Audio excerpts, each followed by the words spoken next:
Bonsoir à tous, petit débrief de cette première journée qui était consacrée à l'arrivée des chefs d'État et aux échanges bilatéraux, ce qui signifie pas d'annonces majeures qui seront davantage pour demain et après-demain, mais ce qui moi m'a permis d'échanger avec des journalistes venus des quatre coins de la planète, des journalistes indiens, chinois, camerounais, syriens, serbes, que sais-je, des journalistes russes évidemment.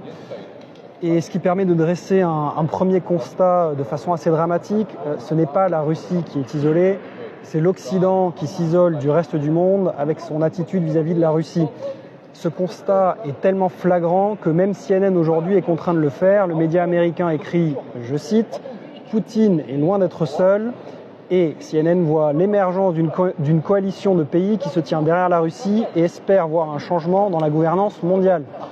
Alors merci CNN, c'est avec 10 ans de retard, mais merci quand même. Mais il est évident que si vous discutez avec les gens ici, le monde multipolaire, la multipolarité, ce n'est pas un concept abstrait et lointain. C'est une réalité dès aujourd'hui. Alors la question que moi je me pose de mon côté et que je vous pose si vous avez le malheur d'allumer votre télé, c'est est-ce que la presse française vit toujours dans son univers parallèle ? Parce qu'il y avait ici des journalistes de LCI, de TF1, de l'AFP aussi j'imagine, même si je n'en ai pas croisé. Et je suis curieux de voir ce qu'ils en ont retiré, s'ils sont toujours bloqués à Poutine est méchant et il n'a que la Corée du Nord derrière lui, ce qui concrètement à ce stade relèverait de la maladie mentale. Tenez-moi au courant, moi je vous dis à demain pour rentrer véritablement dans le vif du sujet. Et oui, et maintenant ça vient de journalistes qui sont sur place. On n'est plus dans les TikTokers qui font de la propagande pro-russe, comme on m'a appelé depuis un petit moment. C'est une réalité, que vous la vouliez ou non, cette réalité, c'est une réalité. Je vais vous le répéter toute l'année, hein, c'est pas grave. La Russie aujourd'hui s'entoure de mieux en mieux et l'Occident s'isole. Il y en a plein, vous voulez pas le comprendre, vous voulez rester dans vos dénis. Nous sommes en train de nous écrouler.